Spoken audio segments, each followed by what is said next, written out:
નમસ્કાર ખેડૂત મિત્રો, ઓનલી ખેડૂત હેલ્પમાં આપનું સ્વાગત છે। આજે તારીખ 1 મે 2023 આજના સવારના 5:30 વાગ્યાના મહત્વના હવામાન સમાચાર જાણીશું, જેમાં ગુજરાતમાં હજુ પણ માવઠાની આગાહી કરવામાં આવી છે। આગામી 5 મે સુધી ગુજરાતના ઘણા બધા વિસ્તારોમાં કમોસમી વરસાદની આગાહી કરવામાં આવી છે। વાવાઝોડા સાથે વરસાદ ઘણા બધા વિસ્તારોમાં ભારે પવન સાથે પડી રહ્યો છે। જોઈએ સંપૂર્ણ અપડેટ। ચેનલમાં નવા હો તો સબસ્ક્રાઇબ કરી લેજો। ખેડૂત મિત્રો, ગઈકાલે પણ ગુજરાતની અંદર ઘણા બધા વિસ્તારોમાં ભારે વરસાદ પડ્યો છે, જેમાં ભાવનગર હોય, અમરેલી હોય, જૂનાગઢ હોય, ગીર સોમનાથ હોય, બનાસકાંઠા હોય, સાબરકાંઠા હોય, તેમજ વલસાડ, નવસારી, સુરત આજુબાજુના વિસ્તારોમાં પણ વરસાદ ખાબક્યો હતો, જેમાં સૌથી વધારે ધ્રોલ, સિહોર તેમજ અમરેલી પંથકમાં 2-2.5 ઇંચ વરસાદ વરસ્યો હતો, જેમાં ધોધમાર વરસાદના કારણે નદીઓમાં ઉનાળે પણ પૂર જેવી હાલત થઈ હતી અને લોકો ફસાયા હતા તેવી પણ મુશ્કેલીઓ સામે આવી હતી। તો ખેડૂત મિત્રો, જોઈએ આજે કયા કયા વિસ્તારમાં વરસાદની સંભાવના રહેલી છે। હવે અત્યારના સમયની લાઈવ અપડેટ જોઈએ તો અત્યારે સૌરાષ્ટ્ર, કચ્છ અને મધ્ય ગુજરાતના ઘણા બધા વિસ્તારોમાં વરસાદની સંભાવના છે। સૌથી પહેલા સૌરાષ્ટ્રના વિસ્તારો જોઈએ તો દ્વારકા, ભાટિયા, ખંભાળિયા, લાલપુર, કાલાવડ તેમજ ભાણવડ આજુબાજુના વિસ્તારો અને જામનગર, ધ્રોલ, સાવડી, રાજકોટ, શાપર, વેરાવળ તેમજ પોરબંદર, કુતિયાણા, ઉપલેટા, જેતપુર, બગસરા, ધારી, વિસાવદર, જૂનાગઢ તેમજ માંગરોળ પંથક અને વેરાવળ, ઉના તેમજ કોડીનાર, તુલસીશ્યામ, રાજુલા, સાવરકુંડલા, ધારી, અમરેલી, બાબરા, જસદણ, ગોંડલ આજુબાજુના તમામ વિસ્તારોમાં અત્યારે વરસાદની સંભાવના છે। તો કચ્છ જિલ્લામાં પણ ખાવડા, ગાંધીધામ પંથકમાં વરસાદની સંભાવના છે। ઉત્તર ગુજરાતમાં થરાદ, રાધનપુર, પાલનપુર, ખેડબ્રહ્મા, મહેસાણા, હિંમતનગર તેમજ આજુબાજુના તમામ વિસ્તારોમાં વરસાદની શક્યતાઓ જોવા મળે છે। હવે વાત કરીએ આગામી સમયમાં બપોરના સમયે 12 થી 1ના ગાળામાં નલિયા તેમજ ગાંધીધામ, હળવદ, જામનગર, પોરબંદર, જૂનાગઢ પંથકમાં વરસાદ જોવા મળશે। તો સૌથી વધારે વેરાવળ, ઉના, મહુવા, તળાજા, અલંગ તેમજ જૂનાગઢ આજુબાજુના વિસ્તારો, ધારી, બગસરા, વિસાવદર તેમજ સાવરકુંડલા, તુલસીશ્યામ, અમરેલી, પાલીતાણા, જેસર, બગદાણા પંથકમાં અને બાબરા પંથક સુધી વરસાદ જોવા મળી શકે છે। હવે કરીએ આગામી સમયમાં સાંજના 5 વાગ્યાથી લઈ 7 વાગ્યાના સમયગાળામાં કચ્છમાં નિરોણા, ગઢશીશા, ભુજ, ગાંધીધામ, ભચાઉ અને રાપર આજુબાજુના વિસ્તારો તેમજ લખપત આજુબાજુના વિસ્તારોમાં વરસાદની સંભાવના છે।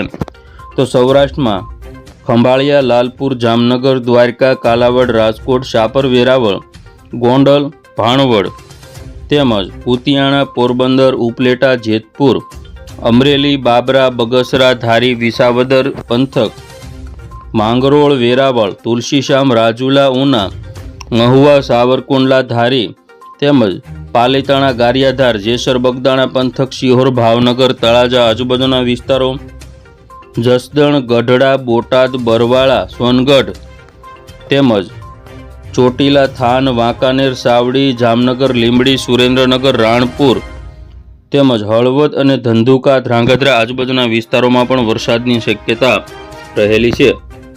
હવે વાત કરીએ આવતીકાલે 2 તારીખમાં વહેલી સવારે 6 વાગ્યાથી 8 વાગ્યાના સમયગાળામાં દક્ષિણ ગુજરાતમાં ભરૂચ, રાજપીપળા, તાપી, સુરત તેમજ વલસાડ, નવસારી અને ડાંગ જિલ્લાની અંદર વરસાદની સંભાવના જોવા મળે છે, જેમાં મધ્ય ગુજરાતમાં પણ અમદાવાદ, ગાંધીનગર, કપડવંજ, લુણાવાડા, દાહોદ, ગોધરા પંથક, છોટાઉદેપુર, વડોદરા, નડિયાદ, ધોળકા અને ખંભાત આજુબાજુના વિસ્તારોમાં વરસાદ પડશે। તો ઉત્તર ગુજરાતમાં હિંમતનગર, ખેડબ્રહ્મા, ડુંગરપુર, સાબરકાંઠા તેમજ બનાસકાંઠા અને મહેસાણા આજુબાજુના પાટણ પંથકની અંદર પણ વરસાદની શક્યતાઓ છે।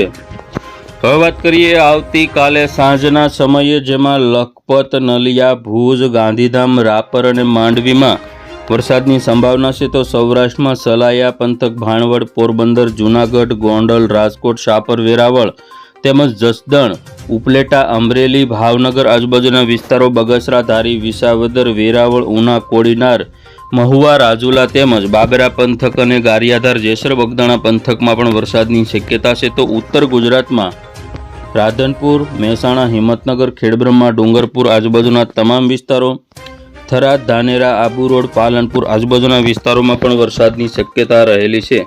હવે વાત કરીએ આગામી 4 તારીખમાં સમગ્ર સૌરાષ્ટ્ર, કચ્છ તેમજ મધ્ય ગુજરાત, ઉત્તર ગુજરાત અને દક્ષિણ ગુજરાતમાં વરસાદ જોવા મળશે, જેમાં કચ્છ જિલ્લાના વિસ્તારો જોઈએ તો કચ્છ જિલ્લામાં નલિયા, ભુજ, ખાવડા, રાપર અને ગાંધીધામમાં વરસાદની સંભાવના છે. તો સૌરાષ્ટ્રમાં જામનગર, મોરબી, સુરેન્દ્રનગર, રાજકોટ, ચોટીલા, બોટાદ, જસદણ, ભાણવડ, પોરબંદર તેમજ જૂનાગઢ, ગીર સોમનાથ, અમરેલી, મહુવા, ભાવનગર, પાલીતાણા, ગારિયાધાર, જેસર, બગદાણા, બાબરા, ધારી, વિસાવદર સહિત કેટલાક વિસ્તારોમાં વરસાદની શક્યતા છે. તો મધ્ય ગુજરાતની અંદર પણ અમદાવાદ, ધોળકા, નડિયાદ, ગાંધીનગર, લુણાવાડા, ગોધરા અને દાહોદ પંથક તેમજ મહીસાગર, અરવલ્લી, ઉત્તર ગુજરાતમાં રાધનપુર, થરાદ, પાલનપુર, ખેડબ્રહ્મા, ડુંગરપુર, હિંમતનગર, મહેસાણા આજુબાજુના વિસ્તારો, ધાનેરા, આબુ રોડ, પાટણ, પાટણ સહિત કેટલાક વિસ્તારો. દક્ષિણ ગુજરાતમાં વાત કરીએ તો ભરૂચ, સુરત, તાપી, વલસાડ, ડાંગ, નવસારી અને વાપી આજુબાજુના પંથકમાં પણ વરસાદની શક્યતા જોવા મળે છે. હવે વાત કરીએ આગામી 5 તારીખમાં પણ કચ્છ, ઉત્તર ગુજરાત, સૌરાષ્ટ્ર અને દક્ષિણ ગુજરાતના કોઈ ભાગોમાં વરસાદની સંભાવના રહેલી છે. હવે વાત કરીએ પવનની ઝડપ કયા વિસ્તારમાં કેટલી રહેશે. સૌથી પહેલા સૌરાષ્ટ્રના વિસ્તારો જોઈએ તો સૌરાષ્ટ્રના વિસ્તારોમાં ભાવનગર આજુબાજુ 53 કિલોમીટર પ્રતિ કલાક તેમજ પોરબંદર આજુબાજુ 42, કચ્છના વિસ્તારોમાં નોર્મલ 35ની તેમજ દક્ષિણ ગુજરાતમાં 44 થી 46ની પવનની ઝડપ જોવા મળશે.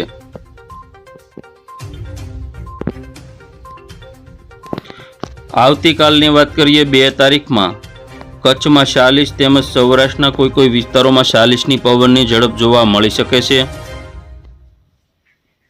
વાત કરીએ આગામી 5 તારીખથી 8 તારીખમાં કચ્છમાં 50 કિલોમીટર પ્રતિ કલાક તેમજ સૌરાષ્ટ્રમાં 42ની પવનની ઝડપ જોવા મળશે. એટલે કે પવનની ઝડપમાં વધારો થવાનો છે. આંધી તોફાન જેવા પવનો ફૂંકાવાની શક્યતાઓ અંબાલાલ પટેલ દ્વારા પણ વ્યક્ત કરવામાં આવી છે.